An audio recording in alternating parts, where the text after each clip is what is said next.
If you were to stand on the airless, gray surface of the moon and look back across the dark, silent void of space, you would see a sight that stands in stark defiance of the rest of the solar system. You would see a brilliant sapphire sphere, wrapped in swirling white clouds, gleaming like a polished jewel against the endless black backdrop. It looks peaceful, it looks inviting, and it looks impossible. From this distance, the blue of the oceans is so deep and so vibrant that it seems to pulse with a light of its own. But to a scientist, this blue marble is more than just a beautiful vision. It is a profound paradox. By the known laws of physics and the violent history of planetary formation, that water, the very essence of our home, simply should not be there.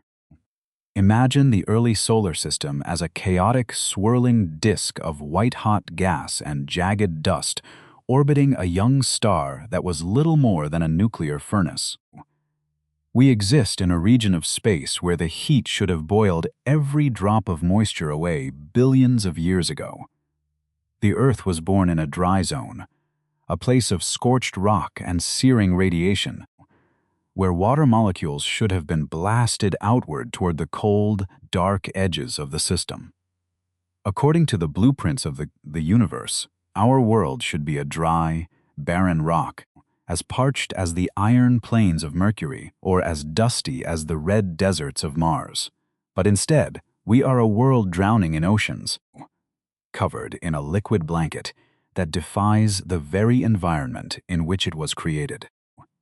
To understand the scale of this mystery, we must first look at our closest neighbors in the inner solar system. Mercury, the planet closest to the Sun, is a blistered, airless world of baked iron and stone, constantly hammered by the Sun's unshielded radiation. Venus, our sister in size, is a hellscape of crushing atmospheric pressure and runaway greenhouse heat, where any water that might have once existed boiled off into the void eons ago, leaving behind a sky of yellow acid. Mars, the red planet, is a frozen desert, a place where water exists only as a fossil of its past, trapped in ice caps or buried deep underground. Amidst these dry, hostile worlds, the Earth stands alone as the only place we know where water exists in all three states, as solid ice, as ethereal vapor, and crucially, as liquid. The sheer volume of water on our surface is staggering to contemplate. There are over 1.3 billion cubic kilometers of it, filling deep basins, carving jagged canyons, and saturating the very air we breathe. It flows through the veins of every living thing, acting as the universal solvent that allows the dance of biology to continue. This abundance is a fundamental challenge to the standard model of how planets are built. In the violent, hot disk of the young solar system, the area close to the Sun was far too hot for water to condense into liquid or freeze into ice. It should have remained a gas, blown away by the fierce solar wind. Yet here we are, walking on a world that is 70% covered in a substance that theoretically belongs elsewhere. When you look at the Pacific Ocean, you are looking at something truly alien that has somehow found a permanent home on a rocky world. To find out how this blue miracle arrived, we must look at an invisible boundary in space known as the frost line. Think of it like a campfire on a freezing night. Close to the flames, it is too hot for snow to exist, and moisture can only survive as invisible vapor. But if you walk far enough away into the darkness, you cross a threshold where the temperature drops low enough for water to freeze into solid crystals. In our solar system, that line was located far beyond the orbit of Mars. Everything inside that line, including the Earth, was built from the dry, rocky dust that remained after the heat had stripped the water away. The birth of our planet was not a gentle accumulation of matter, but a violent demolition derby of rock and fire. 4.5 billion years ago, the infant Earth grew through a process called accretion, where countless asteroids and planetesimals smashed into one another, their gravity pulling them together into a growing, glowing sphere. Each of these collisions released a tremendous amount of kinetic energy, instantly converting into heat that turned the young Earth into a world of molten slag. In this forge of creation, even if there had been traces of water trapped inside the original rocks, the intense heat would have boiled them away instantly. The steam would have risen into a toxic sky, only to be stripped away by a sun far more active and violent than the one we see today. The standard scientific model suggests that the infant Earth was a bone-dry rock, a sterile ball of magma orbiting in a cloud of dust. It had iron for a core and silicates for its mantle, but it lacked the volatile ingredients required for life. It was a world without a single drop of blue, a place where the concept of a sea was physically impossible. If you were to travel back to the Hadean Eon, named appropriately after the Greek underworld, you would see a landscape of churning, white-hot lava radiating heat into the dark vacuum. The sky was not blue, but likely a hazy, toxic orange, choked with carbon dioxide and vaporized rock. In this hellish environment, the oceans we know today were a distant, impossible dream. And yet, looking at that burning sphere, we know that a miraculous transformation was about to occur. Somehow, this ball of fire had to cool, and the dry rock had to find a way to become wet. The story of how our oceans were born is perhaps the greatest metamorphosis in the history of the solar system. It is a tale of cosmic delivery, hidden subterranean reservoirs, and a rainstorm that lasted for thousands of years. It is the secret history of the water in your glass, the rain on your roof, and the salt in your blood. Before we begin this journey back into the time of fire and the age of the great rains, take a moment to settle in and let the quiet weight of deep time settle around you. Dim the lights and perhaps turn on a fan for that soft background hum that mimics the distant roar of a primordial sea. We are going to leave the comfort of the modern world and travel back billions of years to witness the moment the black planet began to turn blue. We will follow the water from the freezing reaches of the outer solar system, down through the molten crust, and into the very first puddles that formed on a cooling world. This is not just a story of geology, it is the story of our origin. As you listen, imagine the vast, silent stretches of time unfolding before you, and let the rhythmic cycle of the Earth's memory carry you toward a deep and peaceful rest. To understand why the Earth is wet, we must first accept that it was born parched. The vessel was formed, the cup was ready, but it was entirely empty. The planet was a silent, monochromatic desert of basalt and obsidian, waiting for a drink that it could not provide for itself. The water had to come from somewhere else, delivered by the chaotic hands of gravity and the shifting orbits of giant planets. We will trace the path of the mountain-sized chunks of ice and the damp stones that rained down from the sky, bringing with them the seeds of the Atlantic and the Pacific. We will explore the possibility that the water was already there, hidden in the heart of the stone, waiting for the right moment to be exhaled by volcanoes. Take a deep breath and feel the stillness of the room. The journey we are about to take is a slow one, moving through eons where seconds feel like centuries and centuries are but a heartbeat. We are moving toward the time when the sky finally broke and the first true rain began to fall on a world that had never known a cloud. As we ease into tonight's story, remember that every molecule of water on Earth has been here since the beginning, cycling through the air, the rock, and the sea.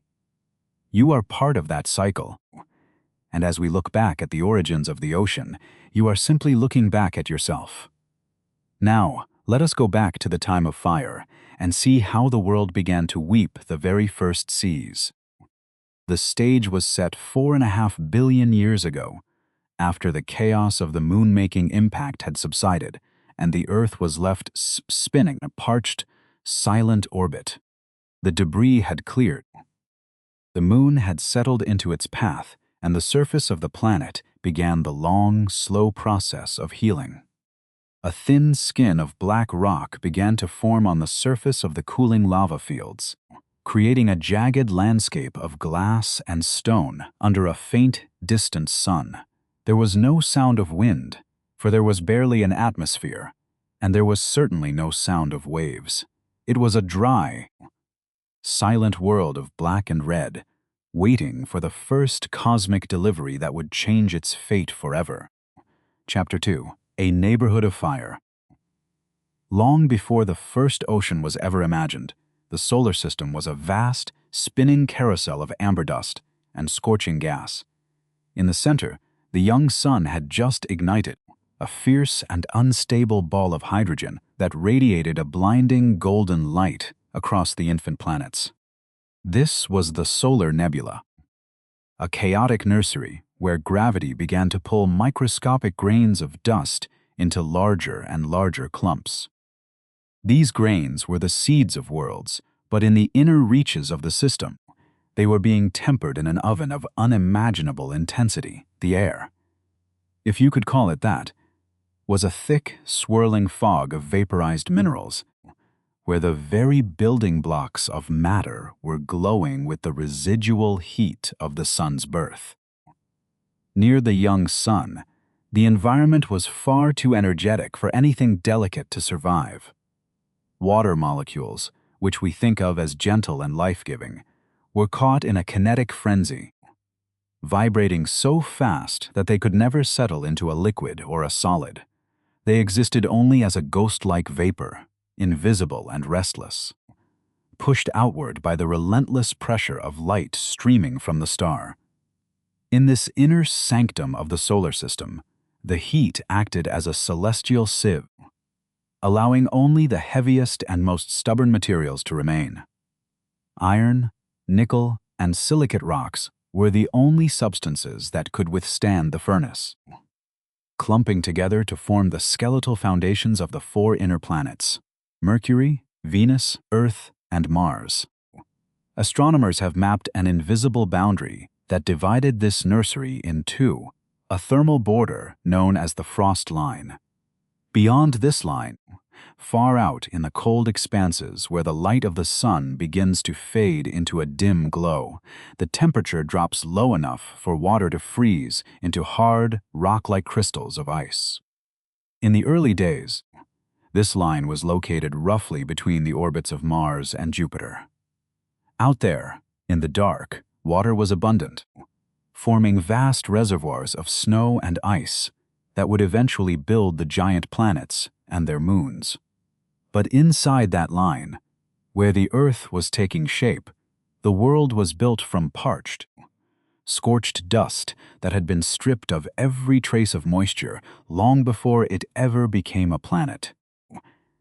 If you could have stood on the cooling crust of the very first Mercury, you would have seen a world of pure, unadulterated fire.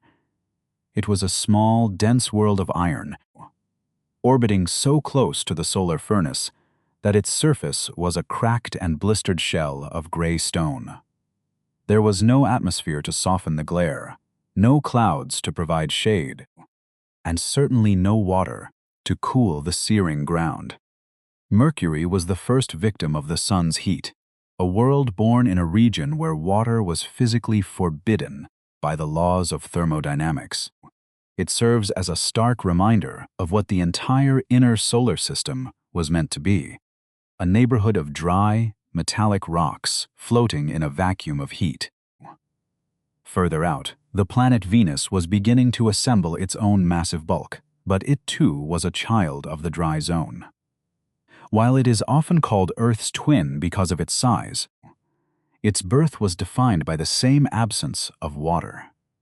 The dust grains that formed Venus were rocky and metallic, stripped of their volatiles, by the intense radiation of the young sun. Even in these early stages, the planet was a victim of its location, doomed to become a world where any moisture that might have accidentally arrived would be instantly vaporized. The early Venus was a monochromatic landscape of jagged volcanic peaks and vast dry plains of basalt glowing red under a sky of thick, suffocating heat. Even Mars, the planet that would one day hold ancient rivers and frozen seas, began its life as a dry and dusty world. Forming near the edge of the frost line, it was built from the same parched materials as its inner siblings. The red planet's iconic hue comes from iron-rich dust that has rusted over eons, but in the beginning, that dust was dry and sterile. It was a world of cold, red stone, orbiting in a region of space that was still too warm for ice to remain stable on the surface. Mars was a silent witness to the sun's dominance, a world of rust and shadow that lacked the blue blood of a living ocean, waiting for a miracle that was still millions of miles away. And then there was the Earth, forming in a narrow corridor of space that was neither as hot as Mercury nor as cold as the outer reaches. Yet, despite its fortuitous position, it was still a product of the dry zone. The planetesimals, the mountain-sized rocks that smashed together to build our home, were not icy comets. They were dry, rocky fragments of the inner nebula. Each impact was a violent, white-hot event that melted the rock and drove off any gas that might have been trapped inside. The Earth was not born as a blue marble. It was born as a parched, glowing sphere of molten stone, a world that was thirsty from its very first heartbeat. This process of accretion was a relentless, grinding accumulation of dry matter. Imagine billions of gray, dusty rocks, some the size of pebbles and others the size of continents, swirling in a grand, gravitational dance. As they collided, they fused together, their iron hearts sinking to the center to form a core, while the lighter silicates floated to the surface to form a mantle. In this churning, molten mass, there were no puddles, no streams, and no rain. The Earth was a world of pure liquid rock, radiating heat into the blackness of space.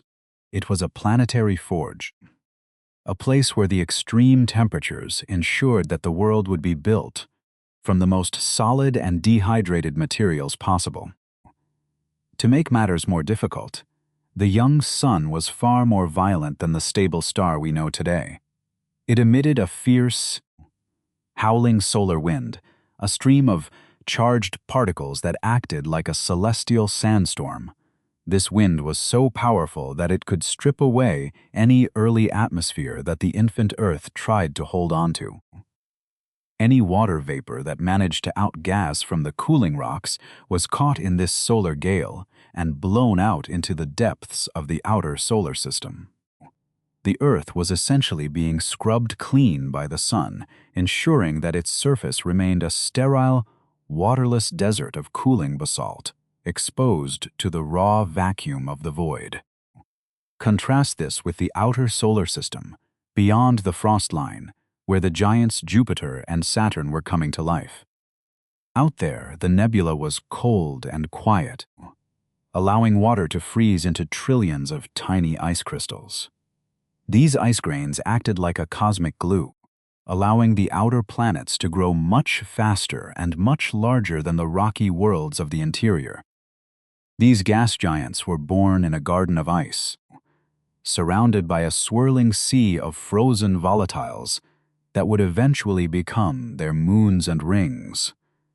They were the masters of the water, hoarding the solar system's moisture in their cold, dark kingdoms, while the inner planets were left to starve in the heat. This was the grim reality of our planet's childhood, a world born in a neighborhood of fire, constructed from the driest dust and scrubbed by the solar wind.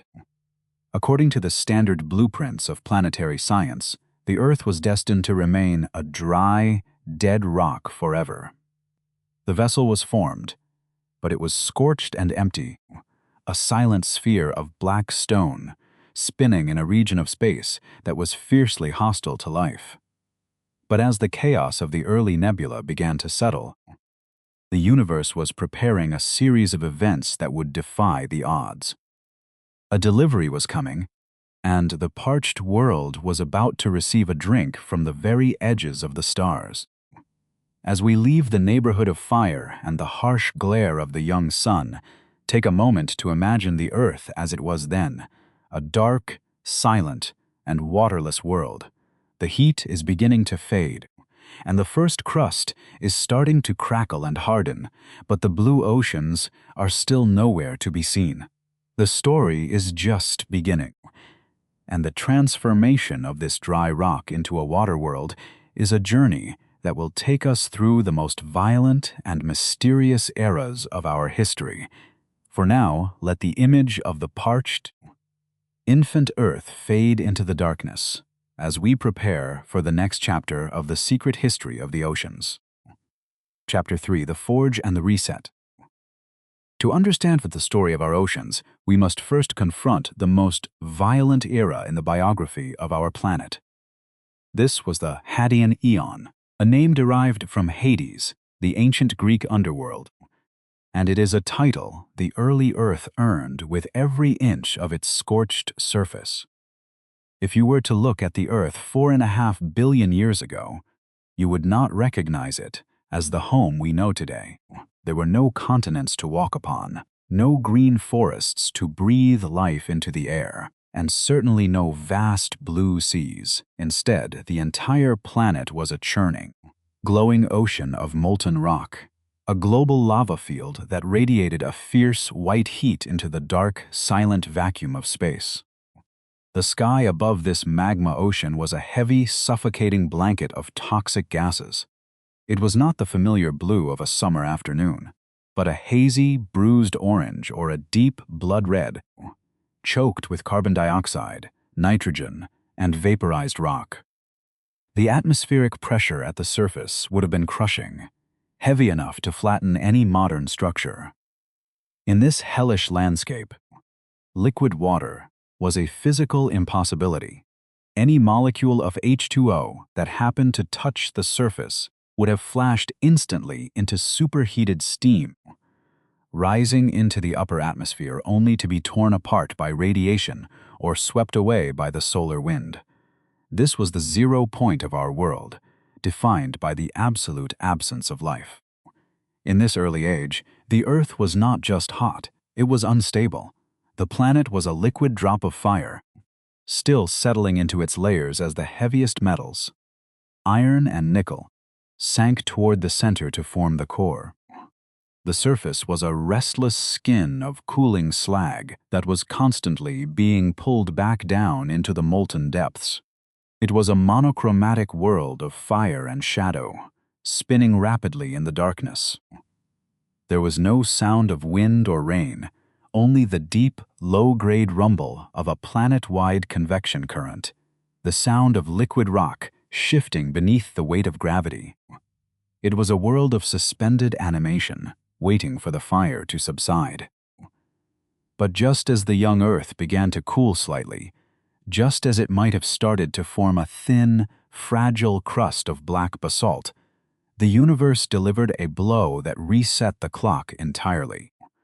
This was the giant impact, a moment of cosmic demolition that would forever change the fate of our world.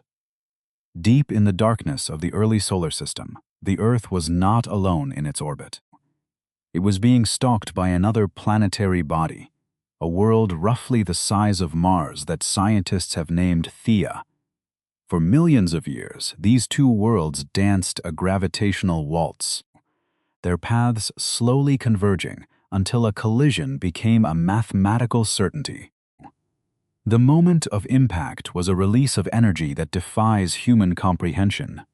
When Theia slammed into the proto-Earth, it was not merely a collision. It was a merger of worlds.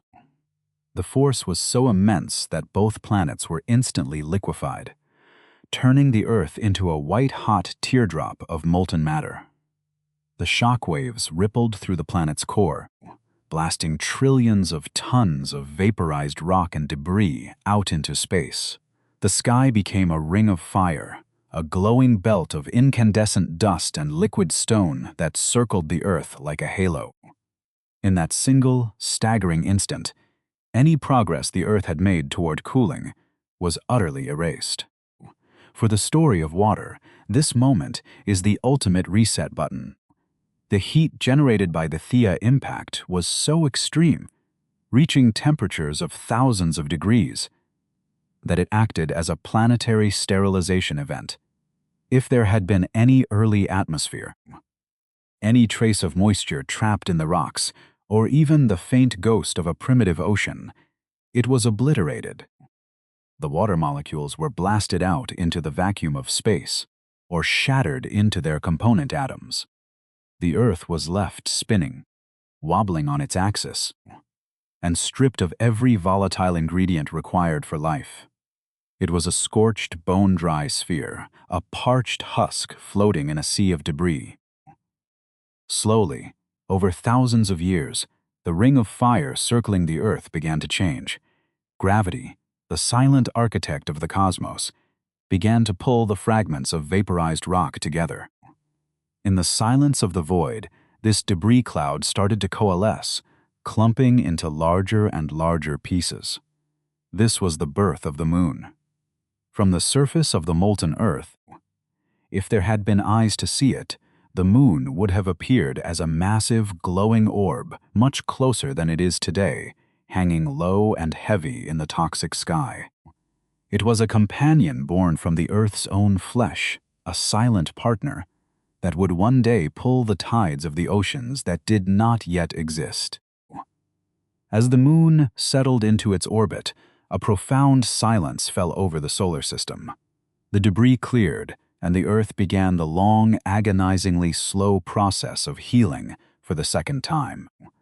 The magma ocean, once churning and white-hot, began to darken as heat radiated out into the dark. A skin began to form on the surface of the lava, the first true crust of the post-impact world. It was a jagged, black landscape of basalt and obsidian, brittle and unstable, constantly cracking to reveal the glowing orange veins of the mantle beneath.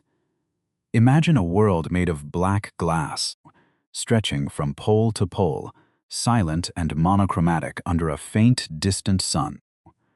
In this era, the atmosphere was a thick, stagnant fog of carbon dioxide and nitrogen. There was still no sound of wind, for there were no temperature differences to drive the air. There was no sound of waves, for there was not a single puddle of water on the entire planet. The only noise was the ticking of cooling rock, the sound of obsidian contracting and snapping in the cold of space, and the deep, low-frequency hum of the planetary core. The Earth was a vessel of stone, a cup that had been forged in a fire so hot that it was now perfectly empty. It was a parched desert floating in the dark, waiting for a drink it could not provide. The Earth at this stage was a monument to geological isolation. It was a rocky world in the dry zone, stripped of its volatiles by the sun, and sterilized by the impact of Theia. According to every physical law of the early solar system, this should have been the end of the story. The Earth should have remained a dry, airless rock like the moon, or a scorched, volcanic desert like Venus. There was nothing in the chemistry of the cooling basalt that could spontaneously create an ocean. The water had to come from somewhere else. It had to be delivered across the void from the cold, icy reaches of the outer system where the frost line had preserved the solar system's moisture. Imagine the Earth, then, as a black marble spinning in the dark. It is a world of immense potential, but currently, it is a graveyard of heat. The crust is solidifying, the moon is shining, and the stage is set, but the actors are missing. The water, the blue blood of the world, is still millions of miles away, locked in the hearts of comets and the bellies of damp asteroids. The transformation from this Hadean hell to a water world would require a cosmic coincidence of such scale that it seems almost like a dream. But the delivery was already in motion, carried by the gravity of the giant planets and the restless debris of a young solar system. As we leave the charred remains of the Hadean Earth and the cooling ring of the moon's birth, let the image of the black planet settle in your mind. The fire is receding, and the silence is deep. The Earth is waiting, its jagged basalt valleys open to the sky, ready to receive the first gift from the stars.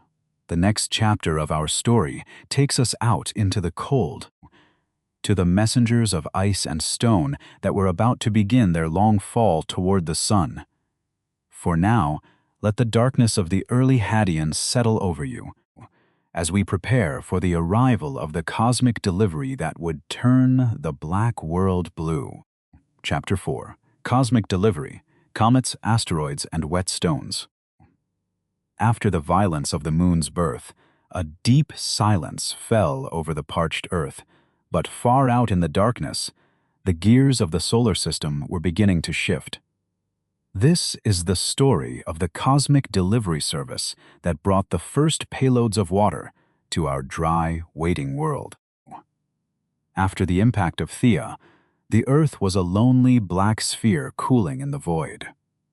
The debris from the collision had gathered into the moon, and for millions of years, the two celestial partners spun in a quiet, waterless dance. The sky was clear of dust, but it was also empty of life, a monochromatic landscape of obsidian and basalt.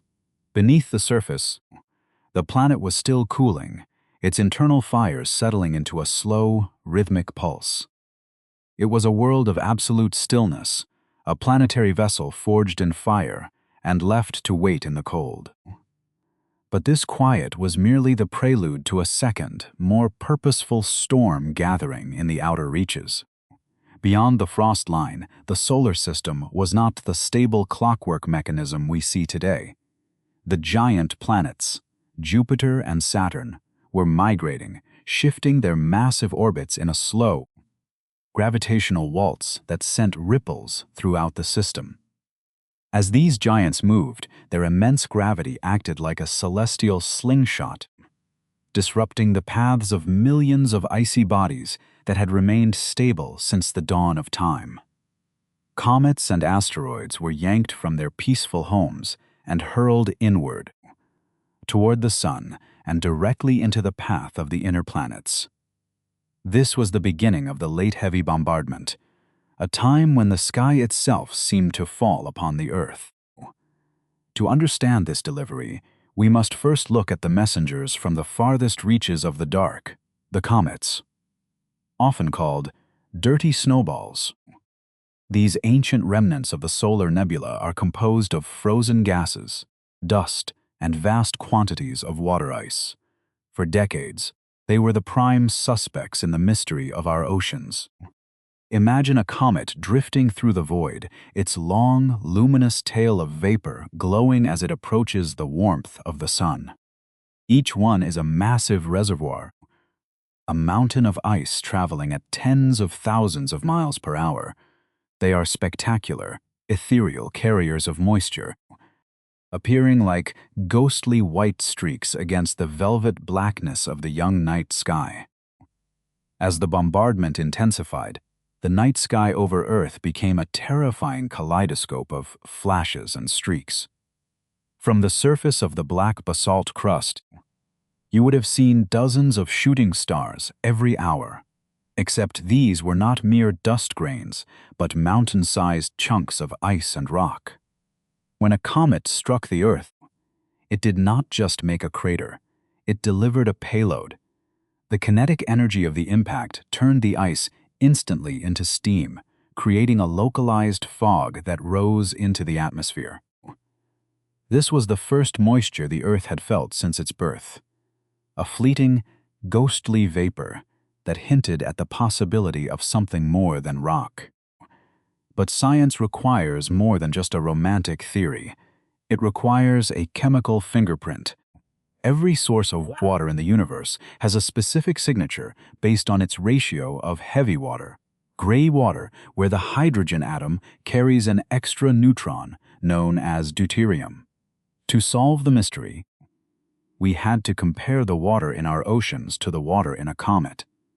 In 2014, the Rosetta spacecraft performed a miracle of navigation, chasing down a comet named 67P after a 10-year journey through the void.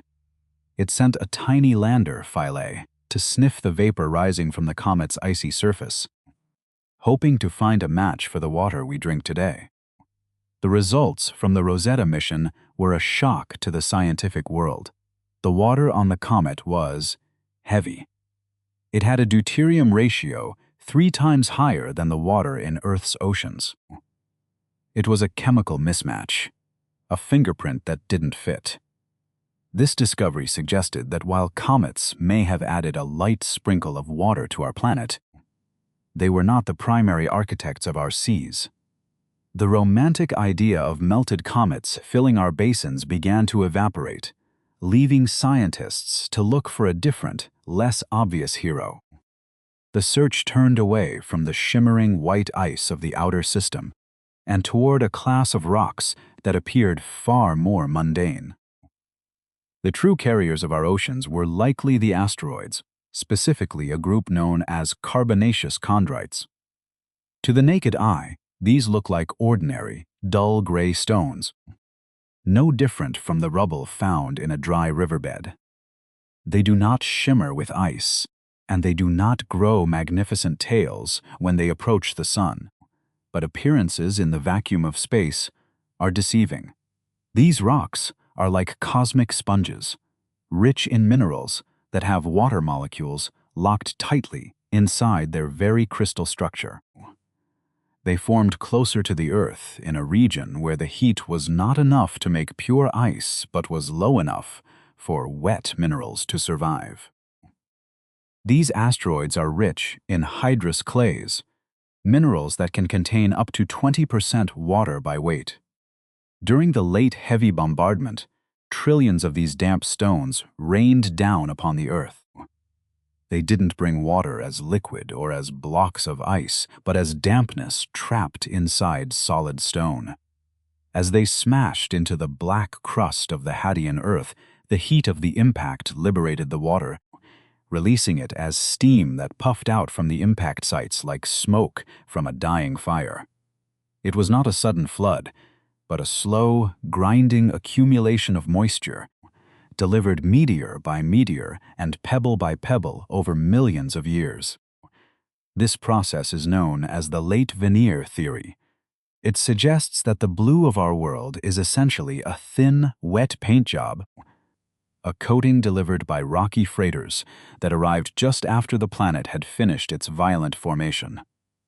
Imagine the Earth at this time, a black, jagged sphere slowly being covered by a layer of gray, hydrated dust. The atmosphere was becoming thick with the steam released from these impacts, a heavy white fog that obscured the sun. The planet was no longer a bone-dry husk. It was becoming a humid, pressurized vessel, gathering the ingredients for a sea that was still hidden in the sky. As the bombardment finally began to taper off, the Earth was left in a state of transition. The surface was still hot, and the air was a thick, suffocating blanket of vapor and volcanic gases, but the delivery was complete. The water that would one day become the Atlantic, the Pacific, and the Indian Ocean was now present on the planet. Though it existed as a global envelope of steam rather than liquid, the wet asteroids had done their job, depositing the volatiles that the young sun had once tried to strip away. The Earth was now a world with a future, a planet that held the secret of the oceans in its heavy, humid breath. There is a quiet beauty in the idea that our oceans were once locked inside dull, gray space rocks. It suggests that the water in your glass today has traveled millions of miles across the solar system, surviving the fire of impact to settle on this cooling world. The Earth was no longer a lonely desert. It was a world on the verge of a great cooling. The stage was being set for the steam to condense and the first true rain to fall. As the last of the asteroids settled into the cooling crust, the planet prepared for the most dramatic change in its history. The moment the gray sky finally broke. Let the image of the asteroid-battered Earth settle into your mind as the narrative shifts. The cosmic delivery was over, but a new mystery was already emerging from beneath the ground. For while the sky had brought its gift of water, the Earth itself might have been hiding an even greater reservoir, deep within its own heart.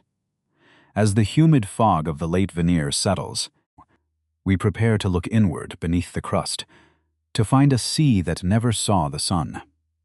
The story of our water is not just a story of things falling from the sky. It is a story of a planet that might have been born with a secret sea already in its veins. As the hum of the cooling crust settles into a quiet rhythm, we leave the raining stones behind and prepare to descend into the deep crystalline silence of the Earth's interior. Chapter 5, The Inside Job, Water Hidden in Stone. For a long time, the story of water was told as a story of delivery. A cosmic gift dropped from the heavens like a package.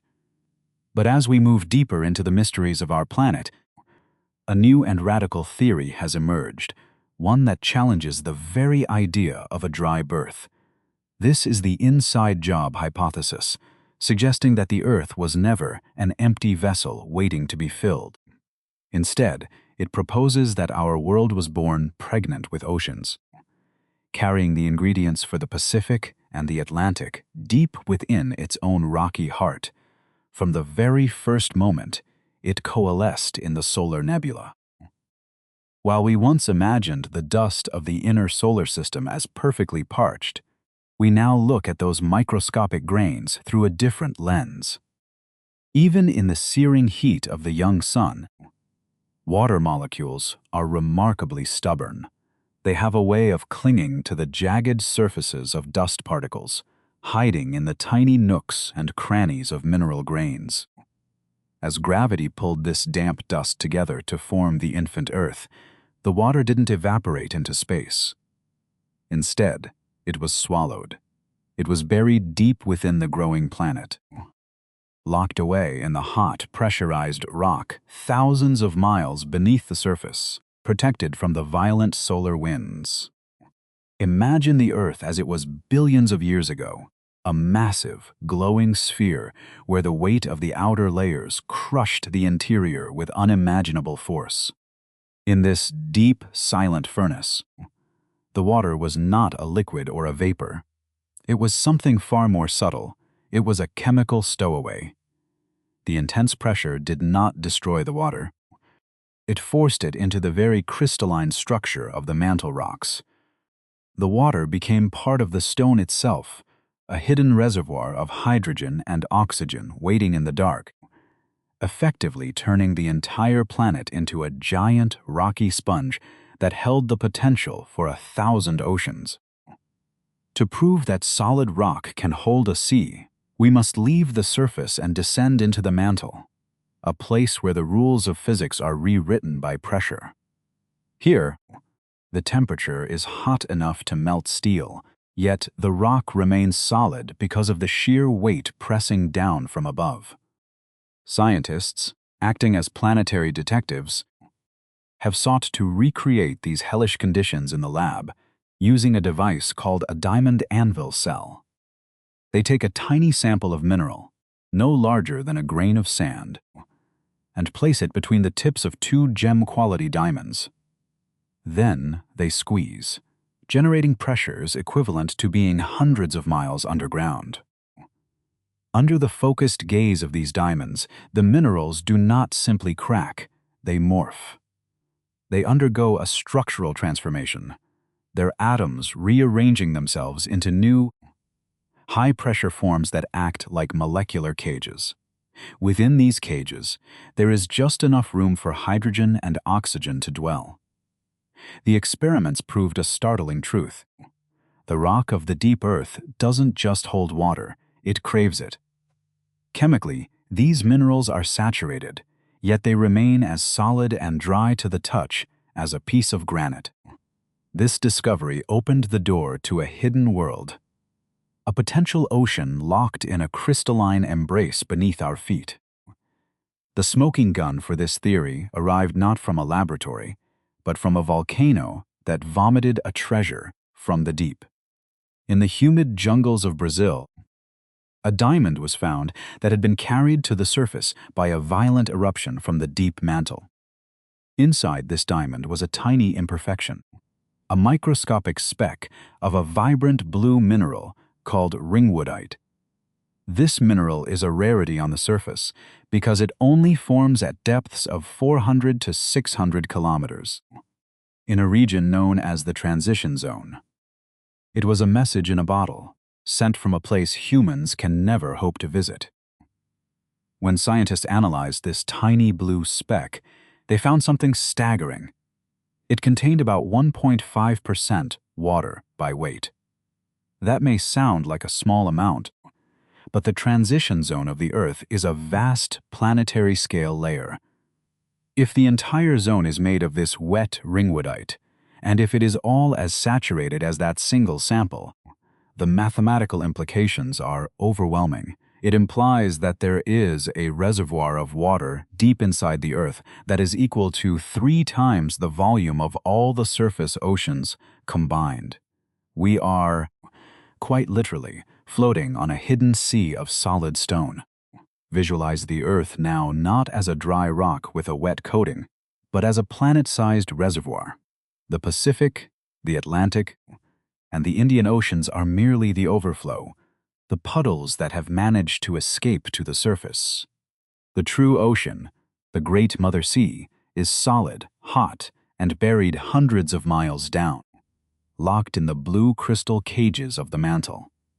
This deep water acts as a reservoir of memory, holding the original moisture of the solar nebula safe from the ravages of time and space.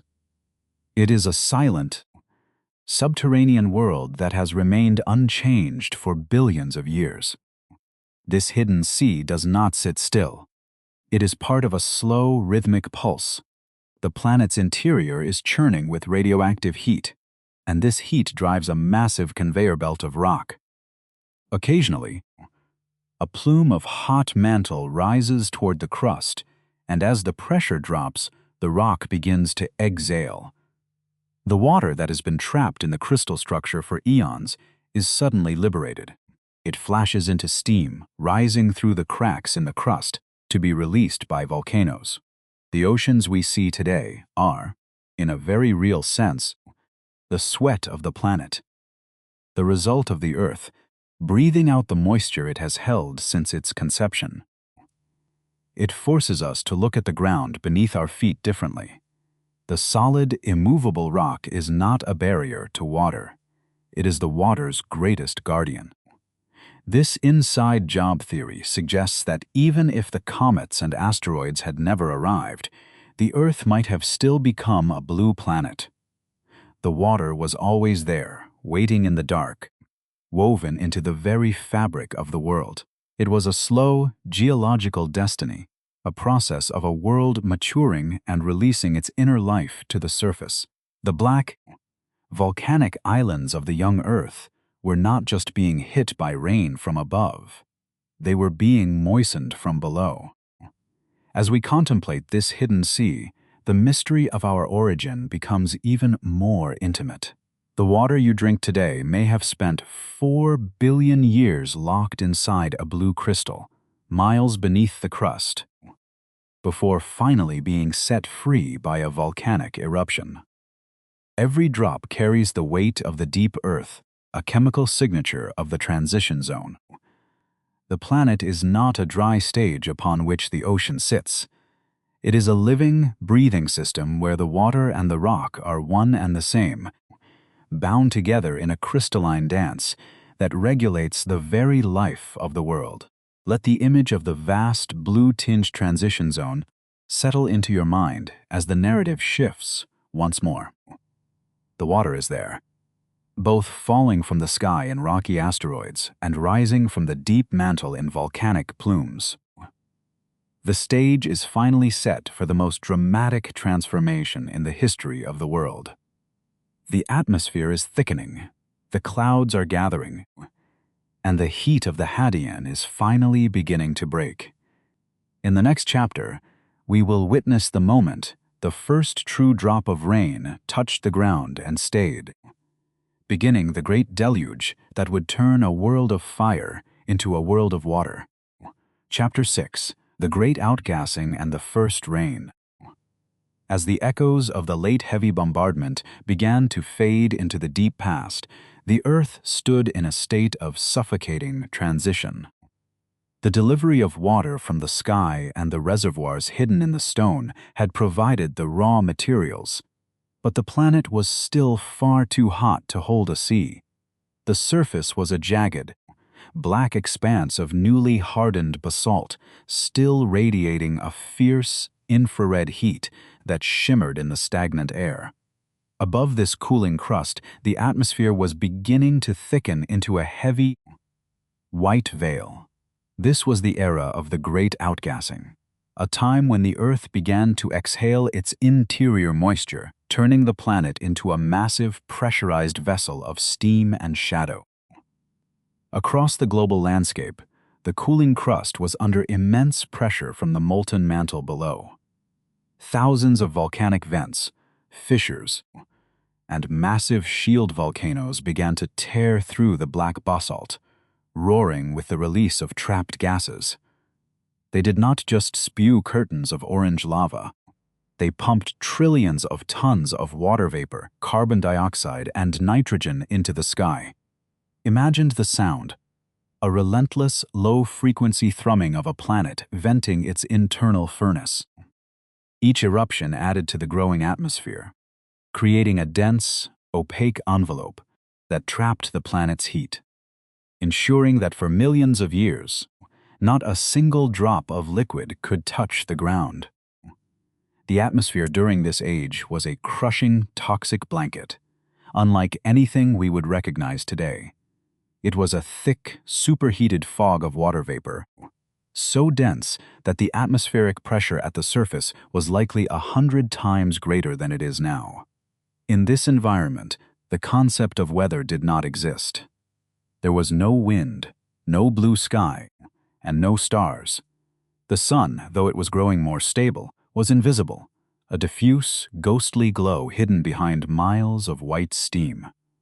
The Earth was a world of suspended animation, a planetary pressure cooker where the moisture of the future oceans hung precariously in the air, waiting for the fever of the crust to finally break. Within this global envelope of steam, the sheer volume of water was staggering. Every drop of the Pacific, the Atlantic, and the Arctic was suspended in the sky, a massive aerial ocean that had nowhere to go. The heat from the molten interior continued to radiate upward, fighting against the cold vacuum of space that pulled at the edges of the atmosphere. This was a planetary standoff that lasted for eons. The ground remained a parched, black desert of cooling stone, while just a few miles above, a world's worth of water was churning in a state of high-energy vapor, unable to cross the thermal barrier and settle into the valleys below. However, the cooling of a planet is an inevitable law of the universe. Heat always seeks the darkness of the void, and slowly, the top of the Earth's atmosphere began to lose its battle with the cold. High in the stratosphere, where the air was thinnest, the temperature began to drop. The water vapor molecules, which had been vibrating with thermal energy since the birth of the planet, began to slow down. They started to clump together around microscopic specks of volcanic ash and cosmic dust. High above the white fog, the very first clouds began to form. Not the fluffy white cumulus of a summer day, but dark, heavy, bruising storm cells that spanned the entire globe. These primordial clouds were massive and unstable, fed by the constant stream of steam rising from the volcanic vents below. They grew thick and black, cutting off the last vestiges of solar light plunging the earth into a darkness so profound that the only illumination came from the glowing red veins of lava still visible in the crust. The atmospheric pressure continued to mount as the clouds thickened, reaching a critical threshold where the air could no longer support the weight of the water it carried. A single drop of moisture, condensed around a grain of salt or a shard of ash, grew heavy enough to overcome the updrafts of hot air and began its long fall toward the ground. This first drop of rain was a pioneer, a tiny liquid scout falling through miles of superheated steam.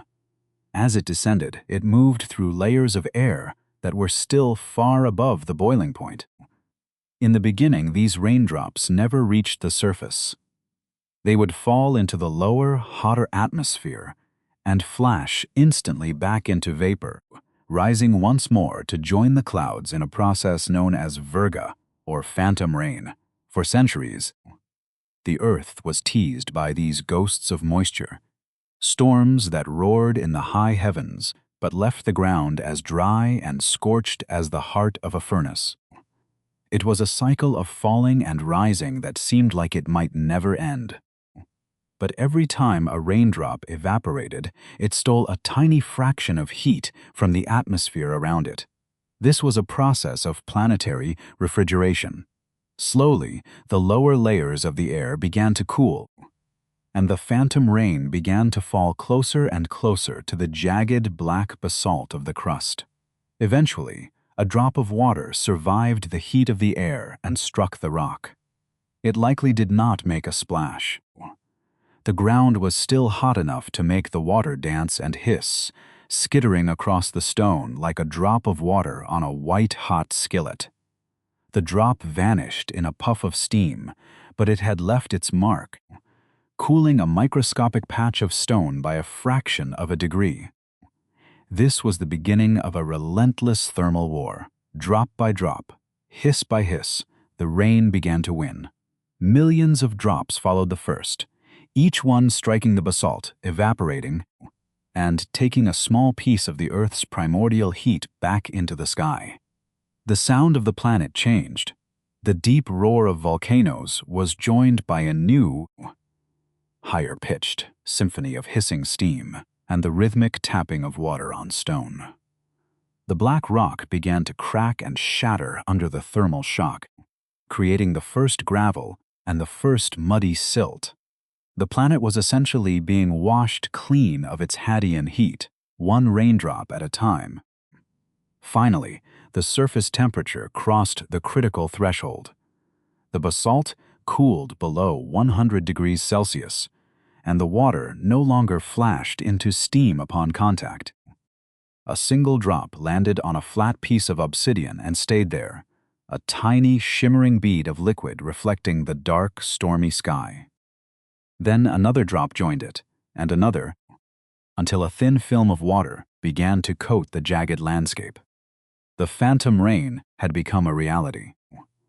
The moisture that had been trapped in the sky for millions of years finally found its home on the ground, and the parched vessel of the earth began to receive its first true drink.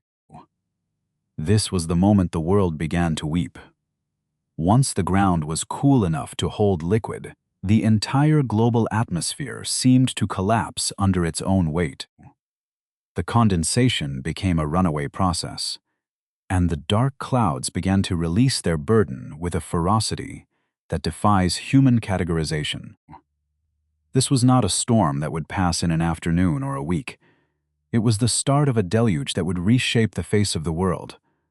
The gray, humid air was suddenly filled with the relentless roar of falling water, a planetary baptism that would last for thousands of years, washing away the fire of the Hadean. Imagine standing on a high volcanic peak as the sky finally breaks. The air is thick with the scent of wet stone and sulfur, and the sound of the rain is a deafening, unbroken wall of noise. Below you, the black valleys are disappearing, and the first true rivers are beginning to carve their way through the basalt. The Earth is no longer a world of fire. It is becoming a world of water. The great outgassing is over, and the era of the oceans has begun. As the first puddles begin to connect and grow, the planet prepares for the most dramatic flood in the history of the solar system, a deluge that will turn the black marble blue. Chapter 7. The Great Deluge and the First Oceans.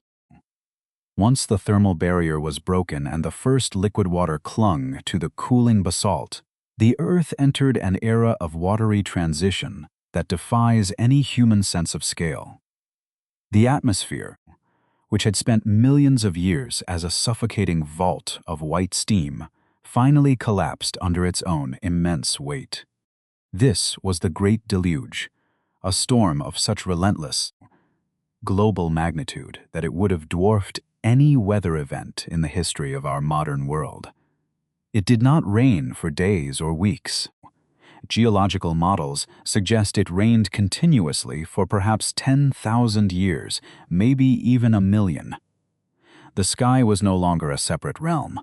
It had become an engine of falling water, a planetary conveyor belt moving the oceans from the air to the ground.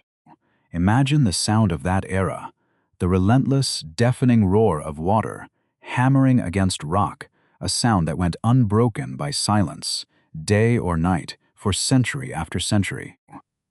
It was a monochromatic world of gray and black, where the only light came from the violent, constant flickering of lightning tearing through the dark, steam-choked sky.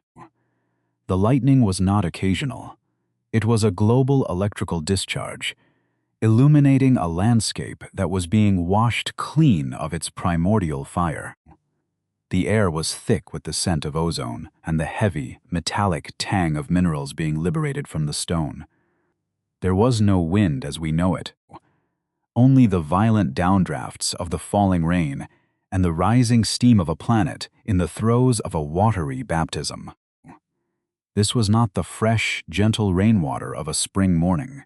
It was hot, nearly scalding, and it was profoundly acidic. As the rain fell through the carbon-rich, sulfurous atmosphere, it absorbed the toxic gases, turning into a potent mixture of carbonic and sulfuric acid. This acidic rain did not just wash the rocks, it attacked them with chemical ferocity. It etched the jagged peaks of the basaltic mountains and scoured the deep valleys, stripping the crust of its salts and minerals. Every drop that struck the ground carried a tiny payload of dissolved stone, beginning a process of planetary titration that would eventually salt the seas and provide the chemical ingredients for future life. The water followed the simple, unwavering law of gravity, seeking the lowest points on the planet's uneven surface. Tiny rivulets became streams, and streams grew into raging, gray torrents of hot sludge that carves deep canyons into the newly formed crust. These rivers poured into the massive scars left behind by the ancient impacts of the late heavy bombardment. At first, they were just steaming, shallow pools in the bottom of impact craters, hissing against the warm stone. But as the rain kept falling, the puddles began to connect and deepen, swallowing the low-lying lava fields and cooling the jagged obsidian under a rising, relentless tide. The black rock was slowly disappearing beneath a blanket of rising gray. As the basins filled, the magma ocean of the Hadean was replaced by a liquid water ocean of the Archean.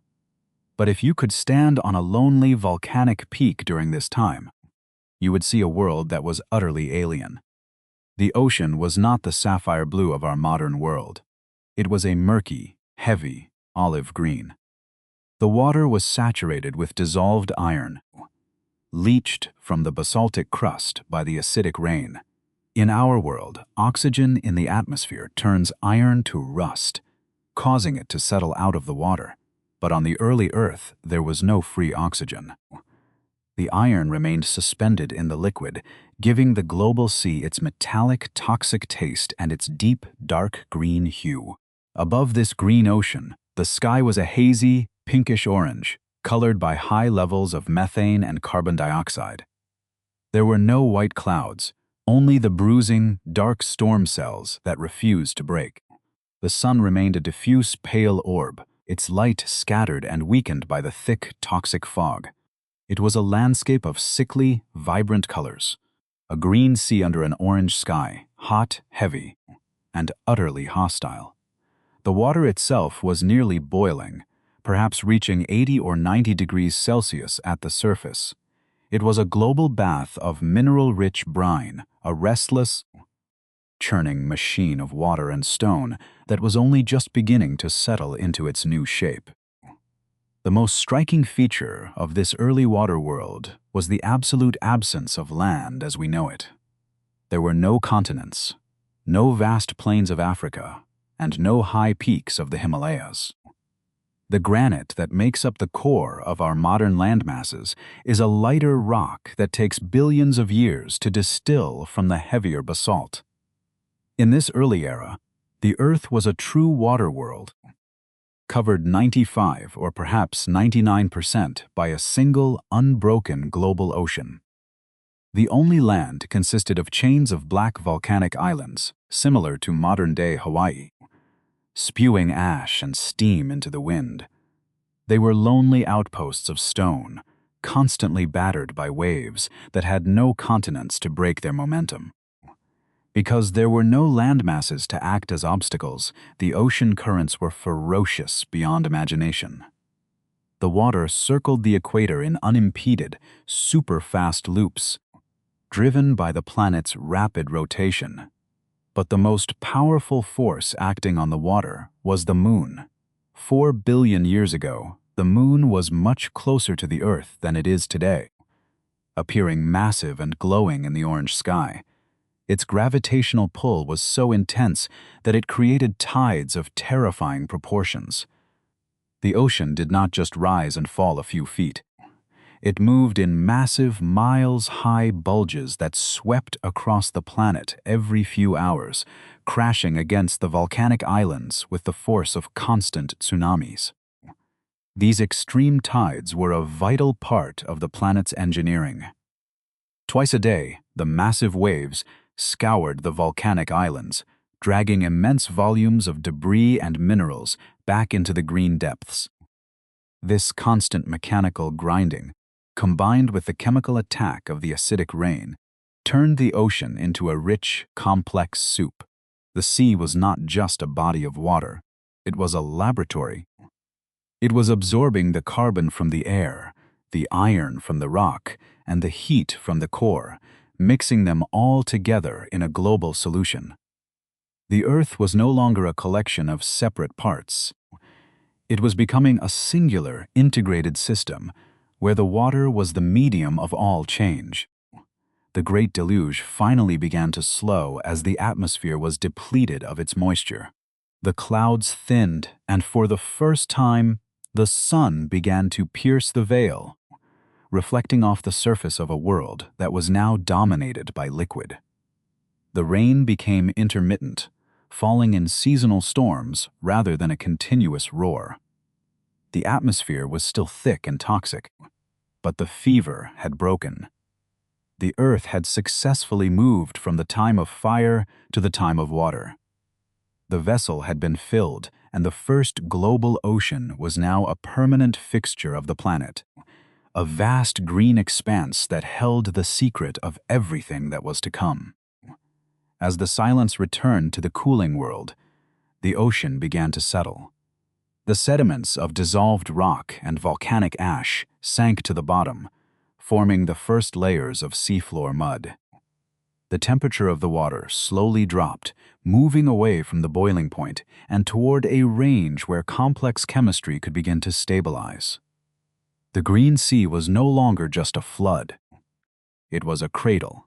It was a place of relative stability where the chaotic energy of the early solar system could be channeled into the first patterns of organization. The stage was set for the most mysterious transition of all, the moment the water itself began to come alive. Let the sound of the receding rain settle in your mind as we leave the surface and look toward the darkness of the deep sea. The ocean is now a global reality, a vast, heavy blanket of green water covering a planet of black stone. But the most important events are not happening on the sunlit waves or the stormy coasts. They are happening far below, in the crushing pressure of the abyss, where the fire of the interior meets the water of the surface. In the next chapter, we will dive into the deep-sea vents, the lost cities of the early Earth, to see how the ocean became the planetary womb for the first stirrings of life. Chapter 8. Water as the Cradle and Engineer of Life. To truly understand the purpose of our global ocean, we must leave behind the storm-tossed surface and the orange, methane-heavy skies. We must descend. Below the green, iron-rich waves of the Archean Sea lies a world of crushing weight and absolute silence. As we sink deeper, the dim light of the distant sun fades, and the vibrant olive hues of the surface give way to a heavy, impenetrable indigo, and then to a complete velvety blackness. Here, miles below the crashing tides, the pressure is immense, a physical force that squeezes the very molecules of the water.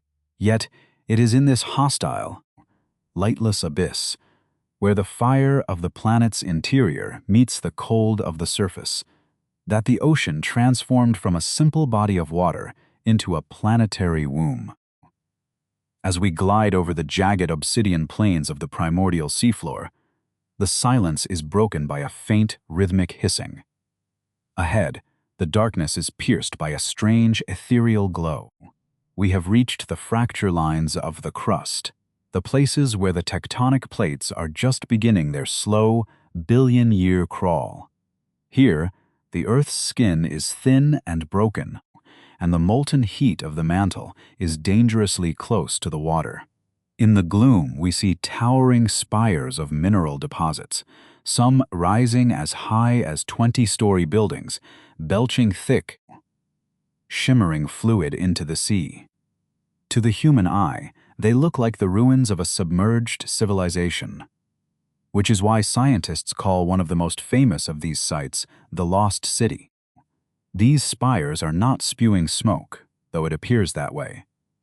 Instead, they are releasing superheated, alkaline fluids that have seeped deep into the Earth's crust, touched the hot mantle rocks, and shot back up with incredible force.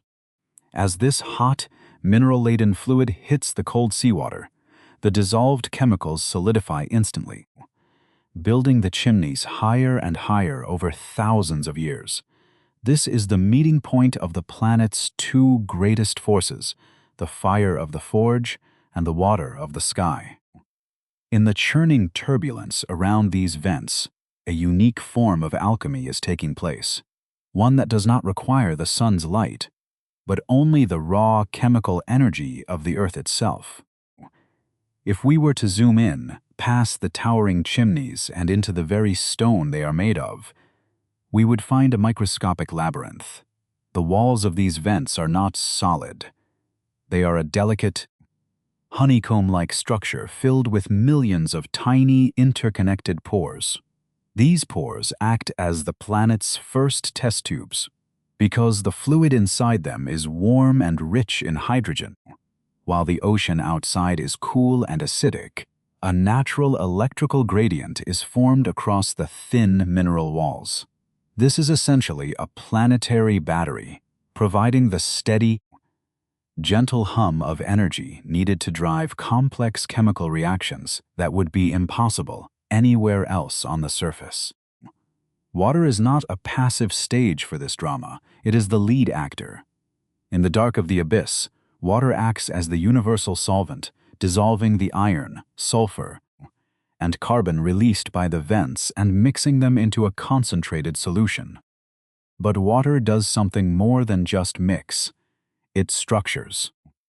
Because water is a polar molecule, meaning it has a positive end and a negative end, like a tiny magnet, it naturally organizes the chemicals dissolved within it.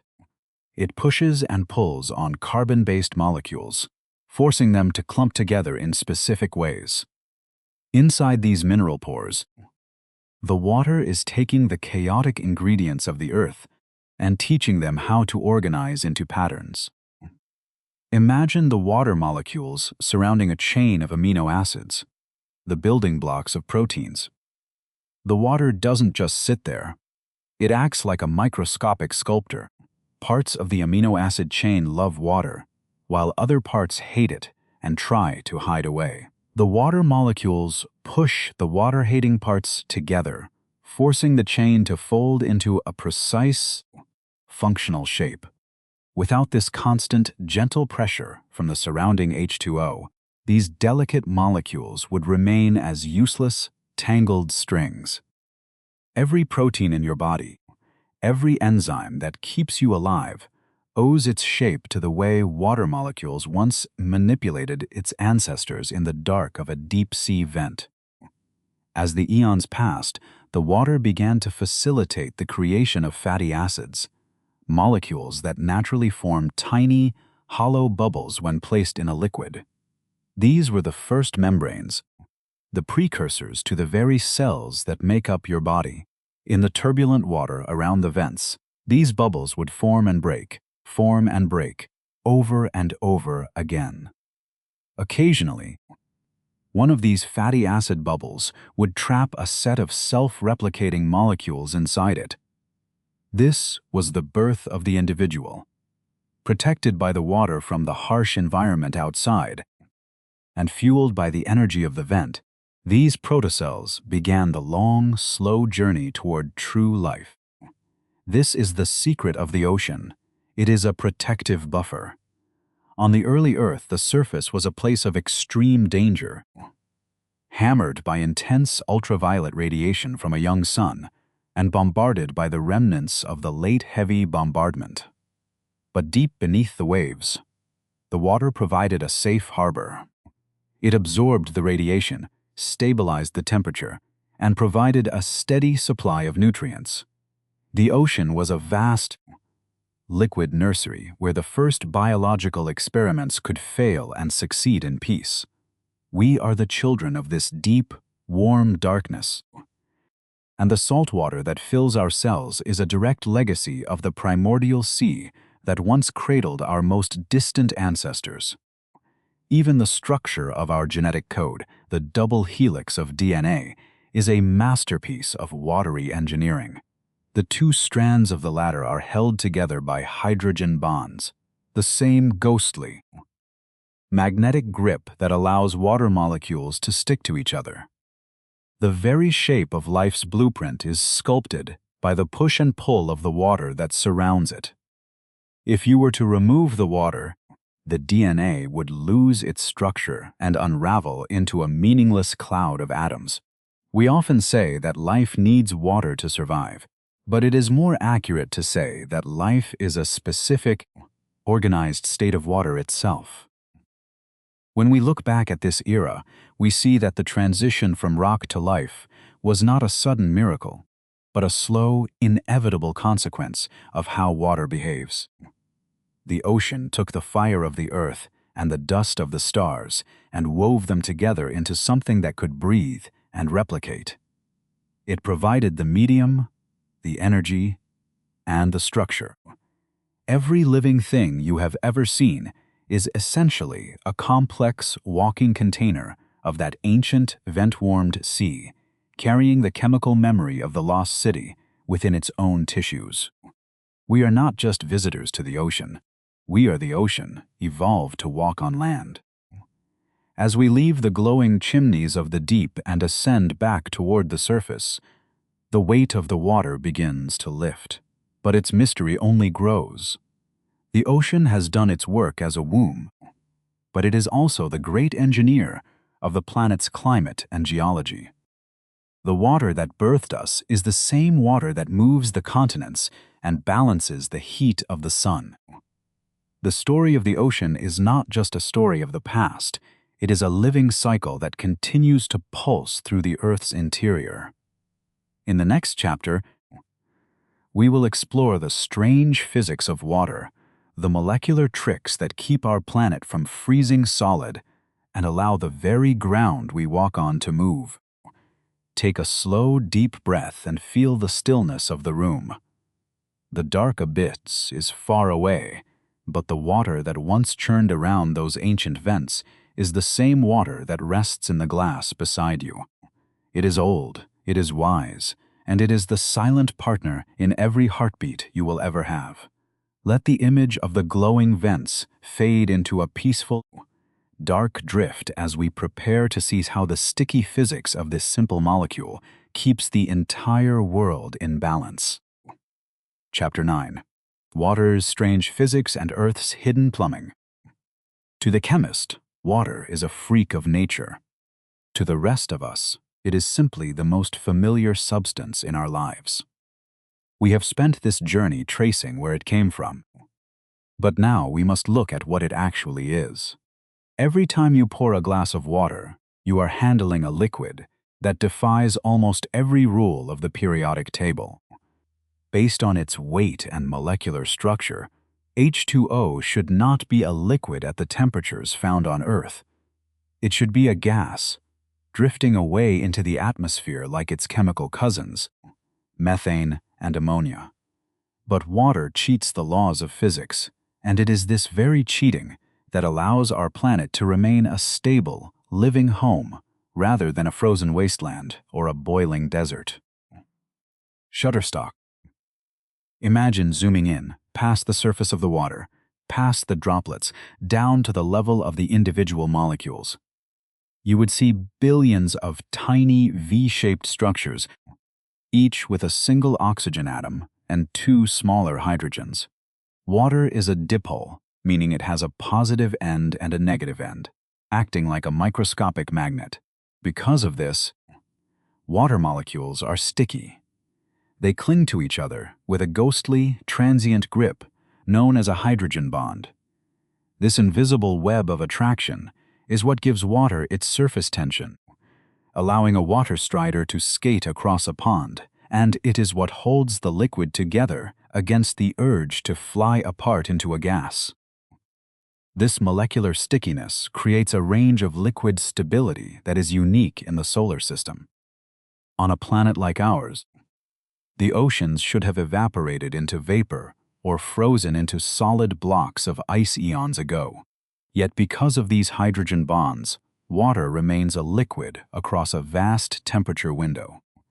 This liquid middle ground is the only reason the great planetary cycles can function. It allows the ocean to flow, to dissolve nutrients, and to act as a global transportation network. Without this specific magnetic attraction between molecules, your blood would boil, the clouds would vanish, and the Earth would be enveloped in a dry, toxic fog, stripped of its sapphire hue. Water breaks another fundamental rule of the universe, one we rarely stop to consider as we watch an ice cube bob in a drink. In the physical world, when a substance gets cold, it contracts. Its molecules pack tighter together, it becomes denser, and it sinks. Solid rock sinks in molten rock, and solid iron sinks in molten iron. But water does the opposite. As it approaches the freezing point, the molecules begin to push apart, arranging themselves into a rigid, beautiful hexagonal crystal structure. Because they push away from each other to fit into this shape, ice is less dense than liquid water. It expands. It floats. This single anomaly is the only reason life survives the winter. Imagine a world where water obeyed the normal laws of physics. Ice would be heavier than water, and in the cold of winter, the ice forming on the surface of the ocean would sink to the dark, silent bottom. The abyss would slowly fill, with layer after layer of sunken ice, shielded from the sun and never melting. Over time, the oceans would freeze from the bottom up, turning into solid, impenetrable blocks of ice that would lock away the planet's water forever. Instead, because ice floats, it forms a protective skin, an insulating blanket that traps the Earth's internal heat below, keeping the deep seas liquid and warm. Beyond its strange structure, water acts as the Earth's great thermal battery. It has an incredibly high heat capacity, meaning it is stubborn. It takes a massive amount of energy to warm it up, and once it is warm, it refuses to let that heat go. Contrast this with the fickle nature of rock.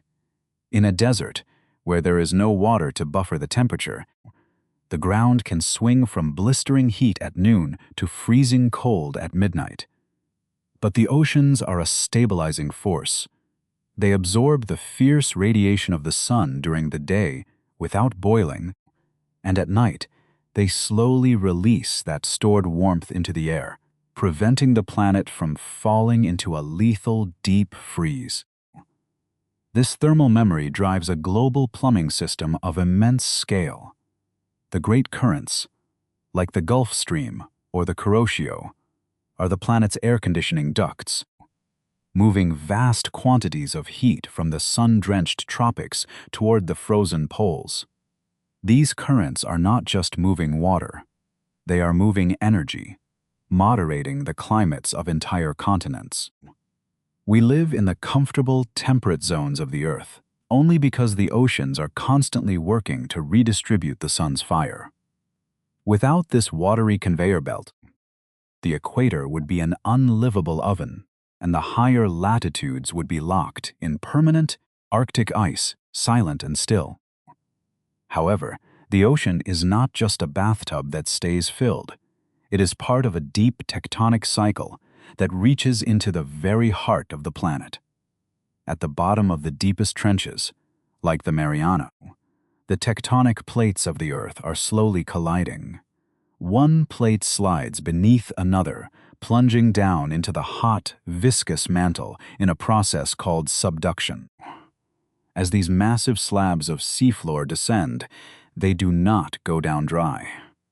The rocks of the crust are saturated with water, chemically locked into the stone by millions of years of pressure. The Earth is effectively drinking its own oceans, pulling trillions of tons of water deep underground into the mantle. Recent seismic studies have revealed that this leak is much larger than we once imagined. At the Mariana Trench alone, 3 times more water is being swallowed by the Earth than previously calculated. It is a slow, silent drain, but the planet is a closed loop, and what goes down must eventually come up. As the subducting rock heats up in the mantle, the water is squeezed out, mixing with the molten rock to fuel the explosive volcanoes of the Ring of Fire. This cycle, from the surface to the interior, and back again, acts as a long-term regulator, ensuring that the planet maintains its watery balance over billions of years. This deep water performs a mechanical function that is essential for a living planet. It acts as a planetary lubricant. Geology tells us that plate tectonics, the shifting of continents and the building of mountains, is a phenomenon unique to Earth in our solar system. For the massive plates of stone to slide past one another, they need more than just heat. They need water. The water molecules trapped in the deep crust soften the rock, lowering its melting point and reducing the friction between the slabs of stone. Without water to grease the gears of the mantle, the Earth's crust would be dry, rigid, and seized up, frozen in place forever. Consider our neighbor Venus. It is nearly identical to Earth in size and composition, yet its surface is a single, locked, stagnant lid. It has no plate tectonics, no moving continents, and no deep recycling of carbon. Scientists believe this is because Venus lost its water eons ago. Without the lubricating power of H2O, the Venusian crust became a solid, unmoving shell, trapping the planet's internal heat until it boiled over in catastrophic volcanic resurfacing events. It is the water slicking the gears of the deep Earth that allows our world to breathe and renew itself, keeping the continents in motion and the climate in balance. Sometimes, the water returns to the surface in strange, haunting forms. On the floor of the Pacific, There are mountains that do not spew fire, but instead spew mud. These are cold seep mud volcanoes, towering structures formed by the eruption of crushed rock and deep, pressurized fluids from the subduction zones. They are the vents of the planet's internal plumbing system, releasing water that has been trapped underground for millions of years. Water that has cycled through the very heart of the world before returning to the sea. It is a reminder that the ocean is not just a surface feature, but a deep, rhythmic pulse that permeates the entire planet. As the slow, heavy movement of the plates continues beneath us, the mystery of water's physics remains the foundation of our existence. From the sticky magnets of the molecules to the massive conveyor belts of the mantle, water is the engineer that keeps the Earth from falling into the silence of a dead world. Take a moment to feel the weight of this planetary machinery, the invisible forces that keep the oceans liquid and the continents drifting. In the final chapter of our journey, we will look at how this water has shaped the maps of our history and how it continues to hide lost worlds and ancient life within its depths. Chapter 10. The Living Symphony and the Silent Return.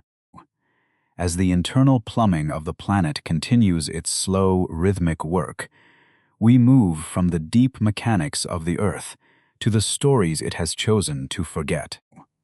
We often view the map of the world as a finished painting, but to the ocean, the land is a temporary guest. In the vast, empty expanse of the South Pacific, New Zealand appears as a lonely chain of islands. But if you were to pull the plug on the sea, you would reveal a sunken giant, Zealandia. It is a sprawling landmass nearly 2/3 the size of Australia, complete with its own mountains and valleys. 80 million years ago, it was a lush green raft of ancient forests. But as the crust stretched and thinned, the ocean rushed in, drowning 94% of the continent in a slow-motion geological tragedy. Further north, in the cold, gray waters of the North Sea, lies another drowned world known as Doggerland. Just 8,000 years ago, this was not a sea, but the vibrant heart of Europe, a paradise of tundra and rich grasslands connecting Britain directly to Denmark. The Thames and the Rhine were not separate rivers, but tributaries of a massive European superriver winding through fertile plains where woolly mammoths and reindeer once roamed. Today, Dutch fishermen still pull up the black, fossilized tusks of these ancient giants and the stone tools of our Mesolithic ancestors from the seabed. Doggerland was erased in a single afternoon by a massive tsunami, a chilling reminder that the ocean is the ultimate architect of our geography. Even in the most desolate reaches of the Indian Ocean, the water hides the Kerguelen Plateau, a sunken titan 3 times the size of Japan. Born of volcanic fire 100 million years ago, this plateau was once a verdant bridge covered in temperate rainforests of ferns and conifers. It served as a stepping stone for dinosaurs migrating between the drifting continents before the weight of the sea claimed it. These lost lands prove that the coastline is never a fixed line, but a transient boundary. Our modern coastal cities, from the limestone streets of Florida to the deltas of the Mekong, are as ephemeral as sandcastles built at low tide, waiting for the ocean to reclaim its ancient territory. While the water shapes the ground, an invisible force protects the water itself from the silence of the void. High above the atmosphere, extending thousands of miles into the blackness of space, is the magnetosphere, a shimmering bubble of magnetic energy. Generated by the churning ocean of molten iron in the Earth's core, it acts as a planetary deflector shield against the deadly solar wind. Without this armor, the sun's radiation would strip away our atmosphere and boil our oceans into the vacuum, leaving Earth as parched and dead as Mars. We are tucked safely inside this magnetic cocoon, unaware of the violent solar storms that are constantly being shredded by the invisible walls of our planet's defense. But this shield is not a solid wall. It is a living, shifting field. Currently, there is a growing breach in the hull of the planet known as the South Atlantic Anomaly. Stretching from Brazil across to Africa, the magnetic field is drastically weaker here, creating a ghost zone where cosmic radiation dips dangerously low. When satellites or the Hubble Space Telescope fly over this region, they must shut down their sensitive sensors to avoid being fried by the glare of the cosmos. This anomaly is a physical manifestation of a storm deep within the Earth's core, a sign that the molten iron ocean beneath us is restless and preparing for the next great shift in the planet's magnetic alignment. The geological record tells us that the Earth's poles have flipped hundreds of times, with north becoming south in a chaotic geomagnetic reversal. During these transitions, which can take centuries, the magnetic shield weakens, and the auroras, usually confined to the frozen poles, bleed down toward the equator. Imagine a time of terrible beauty, where curtains of neon green and blood-red fire dance over the pyramids and the jungles of the Amazon. It is a moment when the invisible walls come down, and the planet is left open to the sun's unfiltered fury. The shifting of the magnetic North Pole today, currently racing toward Siberia at 30 miles a year, suggests the machinery of the core is already in motion. While we watch the sky for danger, a hidden world of life is thriving miles beneath our feet. Scientists have discovered that life does not stop at the surface. It goes deep into the crust, inhabiting the microscopic, fluid-filled pores of solid basalt. These are the intraterrestrials, bacteria and archaea, that live in eternal darkness under crushing pressure. They do not need sunlight or fresh air. Instead, they survive on the faint chemical energy released by the slow radioactive decay of the rocks themselves. This deep biosphere is so vast that it may contain more sheer living weight than all the forests and animals on the surface combined, forming a hidden biological lattice that permeates the entire planet. Life in the deep rock moves in extreme slow motion. On the surface, a bacterium might divide every 20 minutes, but in the lightless depths of the crust, resources are so scarce that a single cell might take 10,000 years just to divide once. They are the zombies of the deep, living statues that exist on a timescale bordering on immortality. They have remained indifferent to the extinction of dinosaurs and the rise of humans, waiting patiently in the stone for millions of years. To these organisms, the chaotic events of the surface are merely a fleeting ripple. They are the true, silent owners of the Earth, the dark matter of biology that has existed since the first oceans began to seep into the rock. Even the planet itself is making a sound, though we are often too busy to hear it. This is the planetary hum, a low, steady vibration caused by the relentless energy of ocean waves crashing against the continental shelves. The entire crust rings like a bell, vibrating at a frequency so low it is felt in the bones rather than heard by the ears.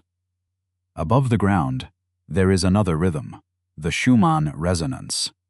Every second, lightning strikes the Earth hundreds of times, causing the atmospheric cavity between the surface and the ionosphere to resonate at 7.83 Hertz.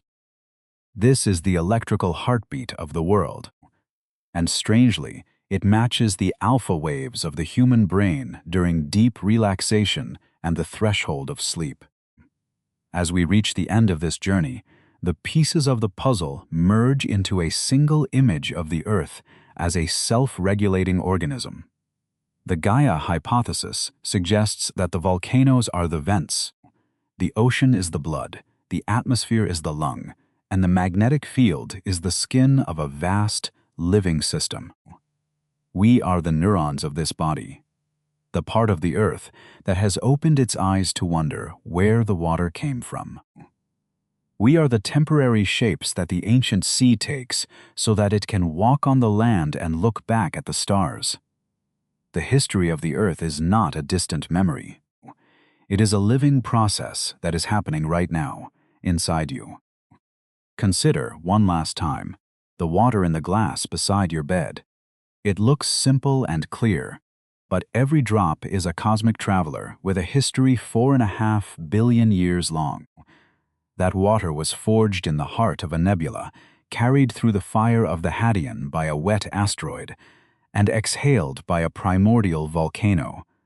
It has been the steam of a global storm, the green brine of an iron sea, and the lubricant that moved the continents. It has been swallowed by prehistoric creatures and filtered through the crystalline cages of the deep mantle. You are drinking the same molecules that first rained down on a cooling black world, finally finding their way to you. The cycle is closed now. The rain has stopped, the continents have settled into their temporary places, and the planet hums its steady, invisible lullaby.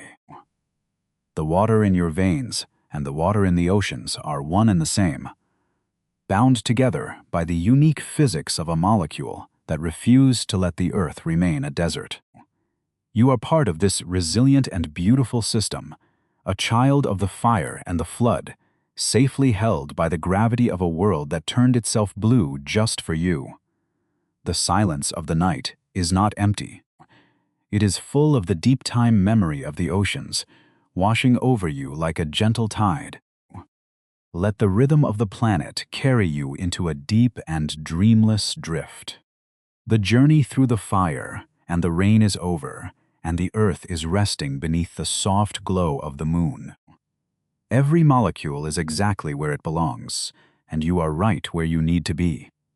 The history of the world is a long, slow story that always ends in the quiet peace of the present moment. Close your eyes and listen to the faint, distant sound of the waves or the rain against the glass, and let the weight of 4 billion years carry you into sleep. Take one final, slow breath and let the darkness settle around you like a warm, protective blanket. You are safe, you are home, and the water is still here, whispering its secret history into the silence of the room. The sapphire planet is spinning softly in the dark, and all is well. Good night.